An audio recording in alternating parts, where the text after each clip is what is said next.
वालेकुम वरहमतुल्लाहि वबरकातुहू। मैं नवीद रहमान, आप देख रहे हैं मेरा यूट्यूब चैनल नवीद रहमान 671। कमोबेश 2 महीने के बाद मैंने ये दोबारा से आपके साथ एक रब्ता अपना बहाल किया है। पहला जो एक तकरीबन मेरा महीना गुजरा है वो बीमारी की हालत में जो ना सेहत की जो एक ख़राबी थी, उस वजह से मैं काफ़ी जो ना दिसंबर से लेके जनवरी के मिड तक मैंने वो बीमारी काटी और उसमें काफ़ी जो है ना वो फिर मैं ज़रा अपने ऑफ़िस के मामलात को भी खैर बात कह दिया था और जो है ना तबीयत की नासाजी की वजह से कुछ मामलात को मैंने क्लोज़ कर दिया था। तो डेफ़िनेटली ये आपका साथ जो रब्ता था ये भी मेरा मुनक़ता हो गया था।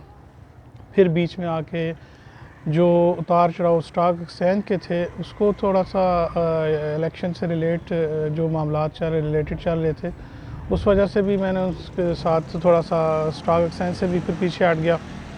तो आपके साथ वीडियो बनाने का वो भी एक जो मेन वजह थी वो भी फिर ख़त्म होगी। और साथ साथ इलेक्शन की जो एक्सपेक्टेशन थी 8 फरवरी की, वो आहिस्ता आहिस्ता जो टाइम गुज़र रहा था वो उम्मीदें एक तक़वियत पकड़ रही थी कि शायद कोई बेहतरी हो जाए। उस उम्मीद में फिर 8 फरवरी का इंतज़ार किया।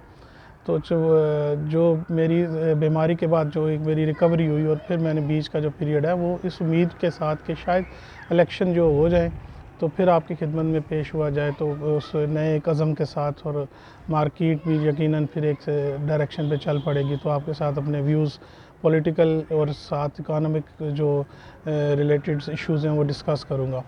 तो अनफॉर्चुनेटली जो 8 फरवरी को कुछ हुआ वो आप लोगों के सामने सब कुछ सामने ही है।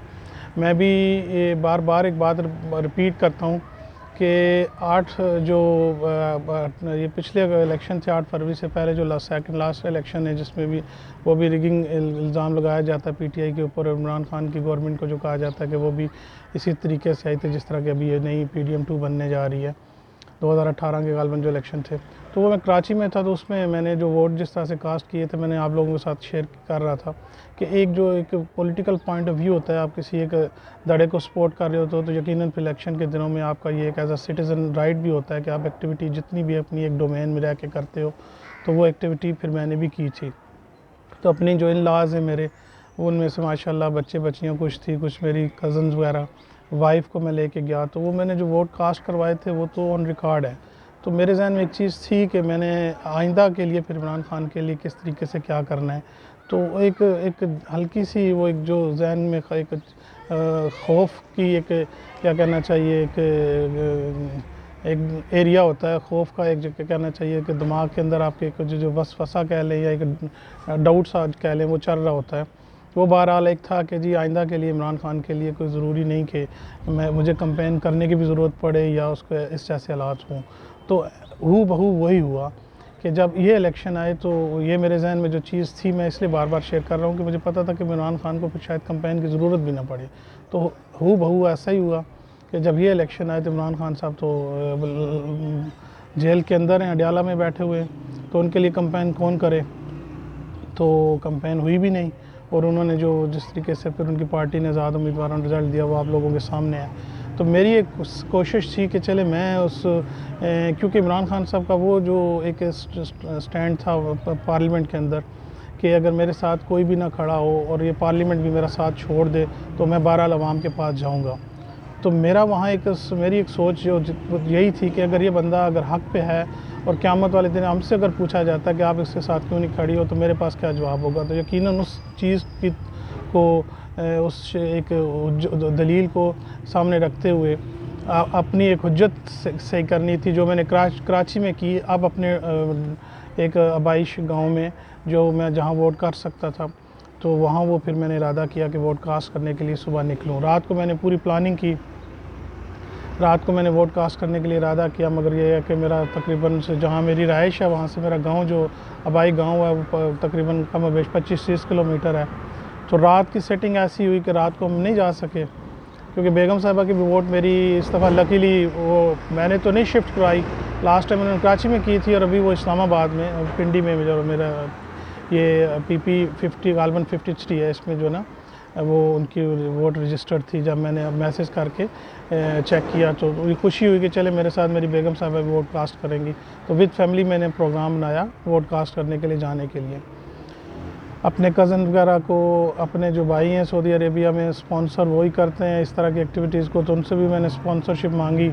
उन्होंने येस किया। मैंने कहा आपकी बेगम किधर ब्रॉडकास्ट करेगी, वो भी तैयार हो गए, कज़न वगैरह सारे। तो एक मुझे वो एक पिक्चर नज़र आ रही थी कि मैंने किस तरह से जाके सुबह 7 फरवरी की रात की बात कर रहा हूँ मैं, सुबह जाके ब्रॉडकास्ट करने और इमरान खान के हक़ में अपनी एक आखिरी कोशिश एफर्ट करनी है।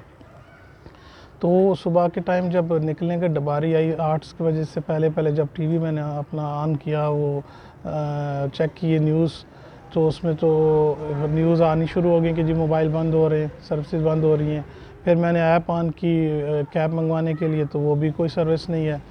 तो गर्ज़ के वो जितने इरादे और जितनी वो एक कमिटमेंट थी रात की अपने फैमिलीज़ के साथ, कज़न के साथ, भाइयों के साथ, वो दरी की दरी रह गई और बड़ी मायूसी की हालत में। और ये चीज़ मैं बार बार कहूँगा कि मुझे पता था कि इस सिस्टम ने इसी तरह से करना है, एक सो कॉल्ड कहना चाहिए डेमोक्रेटिक जो सिस्टम है, इसने इसी तरह दम तोड़ना था। मगर ये नहीं उम्मीद थी कि इतना जल्दी ये दम तोड़ देगा और इतना जल्दी ये कोलैप्स करेगा।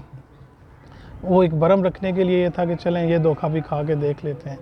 तो वो माशाल्लाह फिर वो जिन्होंने ये किया है उनको भी मुबारकबाद, जो इसके बेनिफिशरी हैं उनको भी नज़र आ रहा है कि किस तरीके से वो बेनिफिशरी हैं और उनके अब जो मामला चल पड़े हैं। अयूब साहब गालबन बैरिस्टर गौर ने जो अभी पार्लियामेंट में तकरीर किया उसमें वो यही कह रहे हैं कि ये जो बैठे हुए जाली मैंडेट के साथ इनके बच्चे तक इनको नापसंदीदगी का इज़हार कर रहे हैं। तो उस चीज़ का तो मैंने भी अपने हल्का बा में चीज़ नोट की है कि बच्चे कुछ कह रहे हैं मगर वो जो एक लिपटे हुए हैं इस घिसे पिटे सिस्टम के साथ, जो बेनिफिशरी हैं वो इसको छोड़ने के लिए तैयार नहीं है। वो आखिरी सांस तक इसके साथ चिपटे हुए हैं और अपने मफादात की खातर, अपने ज़ाती मफादात की खातर अपना टाइम पास कर रहे हैं मगर अपनी नस्लों को तबाह कर रहे हैं। ये चीज़ तो ऑन रिकॉर्ड है, इससे तो कोई इनकार ही कर नहीं सकता। हर मेरे फिर जब मायूसी हुई तो मेरे पास एक ऑप्शन यही बच रहा था कि फिर मैं इसका अपने एक फ्रस्ट्रेशन कह लें या एग्रेशन कह लें या एक मैंने अपना पॉइंट ऑफ व्यू कैसे रखूं। तो वो फिर जो एक मेरा एक टूटा फूटा सा एक वे ऑफ कम्युनिकेशन है जो मैंने 25-30 साल पहले भी किया, अभी उसको दोबारा एक नए फॉर्म में कोशिश कर रहा हूँ उसको कम्युनिकेशन को यूज़ करूँ। तो वो फिर 8 फरवरी को मैंने सोचा कि चलें कुछ शेयरों की शक्ल में 8 फरवरी के वाक़ये को मैं आपके सामने रखूँ। तो वो फिर मैंने कुछ नोट किया, वो आपके सामने शेयर करता हूँ। और रात को कल बारिश का कोई सीन था, उसको भी मैंने फिर कुछ कोशिश किया लिखने की, तो वो भी आपके सामने रखता हूँ। तो आइंदा के लिए फिर इंशाल्लाह आपके सामने ये चीज़ आएगी तो देखते हैं कि आप लोगों के क्या कमेंट्स आते हैं, तो फिर इस तरीके को आगे लेके चलते हैं। अभी फ़िलहाल जो भी सिस्टम्स के उतार चढ़ाव हैं, सिस्टम की कलाबाजियाँ हैं, उनको तो हम साथ साथ एंजॉय करेंगे और साथ साथ आपके सामने रखूँगा चीज़ें कि किस तरीके से फिर मेरा आगे का जो है ना इस ओपिनियंस क्या होगा। वो इस नज़र में यकीनन आपको कुछ नज़र आएगा, तो इंशाल्लाह फिर आपसे दोबारा हाज़िर होंगे। अभी मैं आपको 8 फरवरी की नज़म जो है वो मैं आपके सामने रख देता हूँ और साथ ही कुछ कल के जो थे ना मसले थे। तो ये 8 फरवरी को नज़म फिर जब मैंने 8 फरवरी के दिन के मुनासबत से इसका सब्जेक्ट मैंने टाइटल यही 8 फरवरी रखा है। तो वो किस तरीके से फिर मैंने इसको अपने टूटे फूटे अल्फाज में परोया है वो मैं आपके सामने रखता हूँ। ना सहर ना दिन ना ये वो शाम है, ना सहर ना दिन ना ये वो शाम है, ना वो जुल्फ़ ना ख़म ना ये वो जाम है, ना वो जुल्फ़ ना ख़म ना ये वो जाम है, जिस जगह बंद हो आँख ना ये वो मुकाम है। ना सहर ना दिन ना ये वो शाम है, ना वो जुल्फ़ ना ख़म ना ये वो जाम है, जिस जगह बंद हो आँख ना ये वो मुकाम है। मेरा ये नाला व फ़रियाद ज़मीन व आसमां के नाम है, जिस जगह बंद हो आँख ना ये वो मुकाम है। मेरा ये नाला व फ़रियाद ज़मीन व आसमां के नाम है। दगरगूं है ये गुलशन उम्मत का सितारा भी नगूं है, दगरगूं है ये गुलशन उम्मत का सितारा भी नगूं है, तेरी चाहत की आरज़ू न दीद का फसूं है। दगरगूं है ये गुलशन उम्मत का सितारा भी नगूं है, तेरी चाहत की आरज़ू न दीद का फसूं है। आज फिर मुंतज़र नज़र क्यों कोहे तूर का मजनू है, आज फिर मुंतज़र नज़र क्यों कोहे तूर का मजनू है। खलवत में भी तू जलवत में भी तू, तो फिर ये तकरार क्यों है। खलवत में भी तू जलवत में भी तू, तो फिर ये तकरार क्यों है। हरम के पास बाँ हो नींद में क्यों हो, हरम के पासबां हो नींद में क्यों हो, दहर व कलीसा की उम्मीद में क्यों हो। हरम के पासबां हो नींद में क्यों हो, दहर व कलीसा की उम्मीद में क्यों हो। हरम के पासबां हो नींद में क्यों हो, दहर व कलीसा की उम्मीद में क्यों हो। आज मुंतज़िर है जहाँ तुम्हारी यकताई का, आज मुंतज़िर है जहाँ तुम्हारी यकताई का। एक बार फिर इम्तहान है तुम्हारी खुदाई का, एक बार फिर इम्तहान है तुम्हारी खुदाई का। अंदेशा हो जिसको मगरब की रसवाई का, अंदेशा हो जिसको मगरब की रसवाई का। छोड़ दे वो दावा उम्मत की रहनुमाई का, छोड़ दे वो दावा उम्मत की रहनुमाई का। दस्तों गिरबां हो जब बाई बाई, दस्तों गिरबां हो जब बाई बाई। फ़लसफ़ी को भी याद आई कब बाई बाई, दस्तों गिरबां हो जब बाई बाई। फ़लसफ़ी को भी याद आई कब बाई बाई। बाई बाई का ज़ारिब बाई बाई, बाई बाई का ज़ारिब बाई बाई। हू की ज़रब बाई बाई, हू की ज़रब बाई बाई। दस्तों गिरबां हो जब बाई बाई। फ़लसफ़ी को भी याद कब आई कब, फ़लसफ़ी को भी याद आई कब बाई बाई। बाई बाई का ज़ारिब बाई बाई, हू की ज़रब बाई बाई, हू की ज़रब बाई बाई। उसने यूसुफ़ हो ज़ुलेखा हो या फिर खुमार हो, उसने यूसुफ़ हो ज़ुलेखा हो या फिर खुमार हो। तुम कौन हो क्या हो या फिर कोई दीवार हो। उसने यूसुफ़ हो ज़ुलेखा हो या फिर खुमार हो। तुम कौन हो क्या हो या फिर कोई दीवार हो।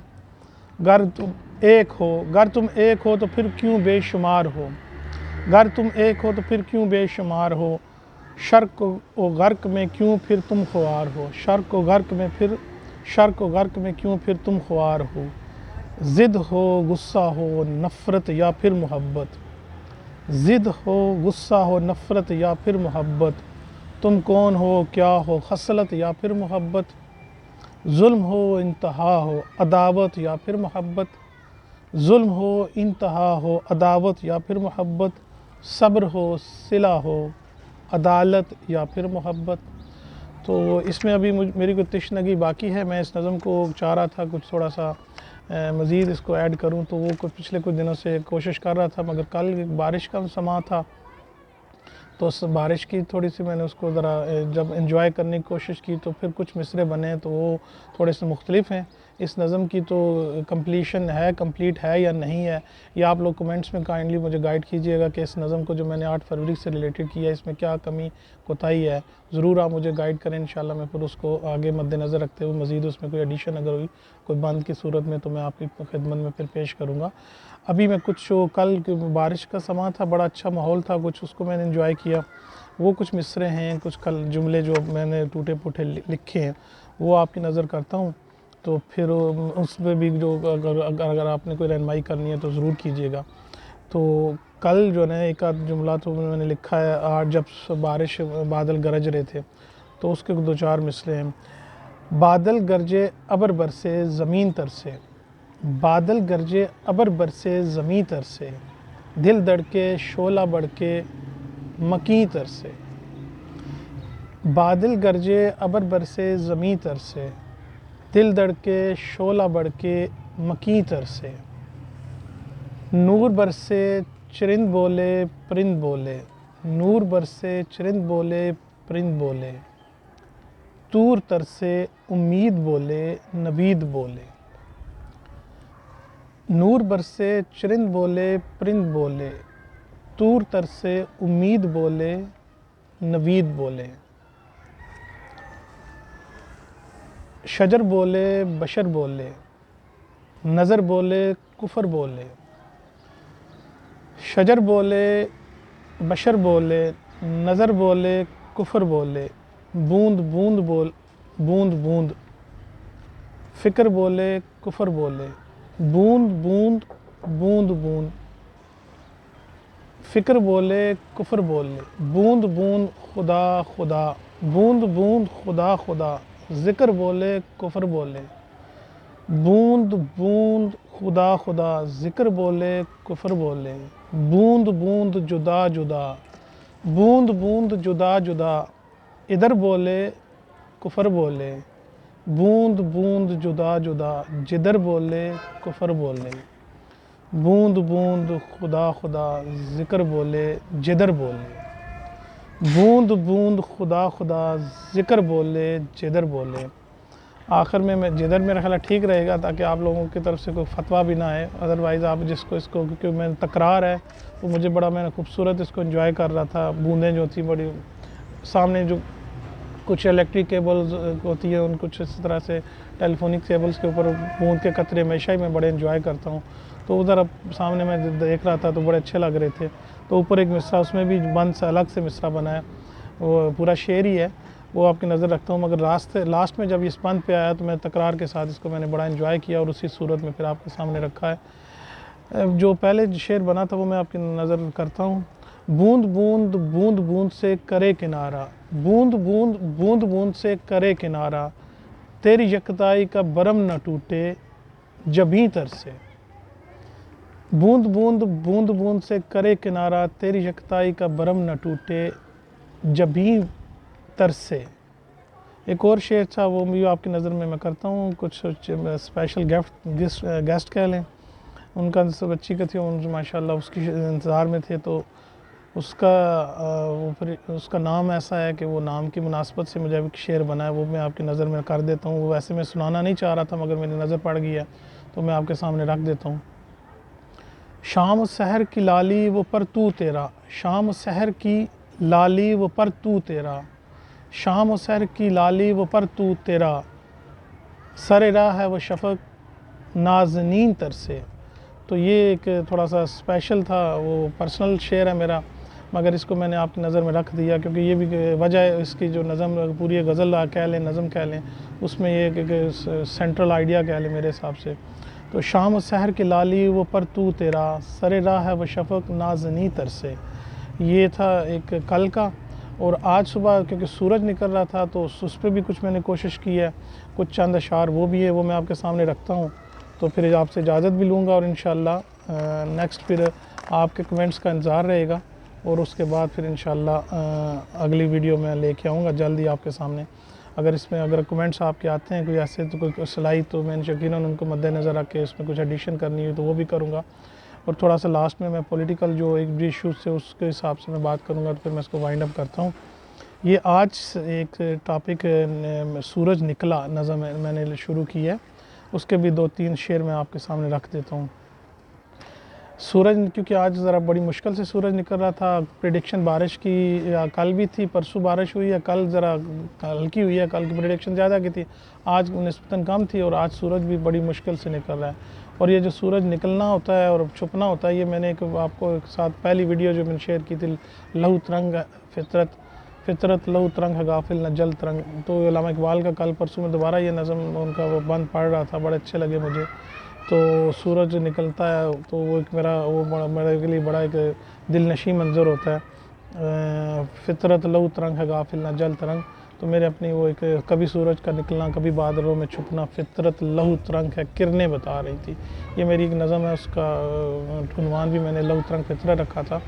मेरी अपनी जो पहली वीडियो है उसमें मैंने इसको शेयर किया है पूरी नज़म को, वो अगर आप सुनना चाहें तो पहली वीडियो मेरी इस चैनल पे जो है उसको आप वॉच कर सकते हैं, लिंक भी अगर हुआ तो मैं डाल दूँगा। अभी ये सूरज दोबारा मुझे उसने अपनी तरफ अट्रैक्ट किया है, तो सूरज निकला जो है ना, इसी में आपके सामने 2 इसके शेर रखता हूँ। वो आज के लिए, आज 3 मार्च 2024 के हिसाब से जो है, सूरज निकला मजबूर इतना, सूरज निकला मजबूर इतना, दस्तूर निकला मज़लूम जितना, सूरज निकला मजबूर इतना, दस्तूर निकला मज़लूम जितना, दर्द कितना दवा जितना, दर्द कितना दवा जितना, रहम कितना जुल्म जितना, दर्द कितना दवा जितना, रहम कितना जुल्म जितना। आगे काफ़ी नज़म मेरी चल रही है तो मैं इसको फिर अभी आपके साथ शेयर नहीं करता क्योंकि वो मैंने काफ़ी सारे दीर तो सिलेक्ट कर लिए हैं, उसको थोड़ा सा मैं 2-4 बंद और ऐड करना चाह रहा था। फ़िलहाल जो है ये शेर ध्यान में रखिएगा, आज 3 मार्च 2024 के हिसाब से जो मैंने पहला शेर आपको मैं सुना देता हूँ। नज़म है सूरज निकला। सूरज निकला मजबूर इतना, दस्तूर निकला मज़लूम जितना, दर्द कितना, दवा जितना, रहम कितना, जुल्म जितना। तो ये आगे इस नज़म को भी मैं चाह रहा हूँ, अगर मेरी वो 8 फरवरी नज़म में कोई तशनगी बाकी हो रही है तो वो फिर मैं कोशिश करूँगा इस नज़म में आप लोगों के सामने रखूँ। तो बाकी जहाँ तक अपने एक आइडियालॉजी है या पॉलिटिकल पॉइंट ऑफ व्यू से बात करना है, वो 8 फरवरी के मामलात को देख के तो तौबा कर लिया। वैसे हमने तौबा, मेरा इरादा यही था कि आगे 5 साल 10 साल या कुछ चलेगा मामला, तो ये जो एक आखिरी सांसें लेता हुआ ये हमारा एक जो निज़ाम है सियासी कह लें या जो भी हमारे माशरे के अंदर ये एक फ्रस्ट्रेशन टेंशन है, ये इसके ऊपर बात करना फजूल है। जिस तरीके से अभी एक टेंशन की बात चल निकली है। लास्ट टाइम एक फ्राइडे को जुम्मे की हम लोगों ने नमाज़ अदा की है बड़ी मुश्किल से, मसलक वाइज हमारे साथ ही 2 घर छोड़ के मस्जिद है।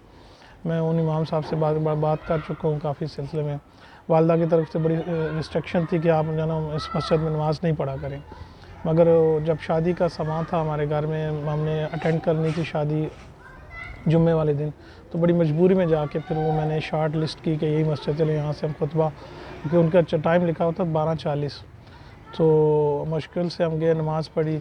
जब मैं टाइम दे के आया तो मैंने कहा चले मेहमान सारे हम आपस में जो मेरी कज़न्स वगैरह आए हुए थे कराची से, हमने कहा चले यहाँ ही नमाज़ पढ़ते हैं, क्योंकि सफरी नमाज वो भी पढ़ना चाह रहे थे।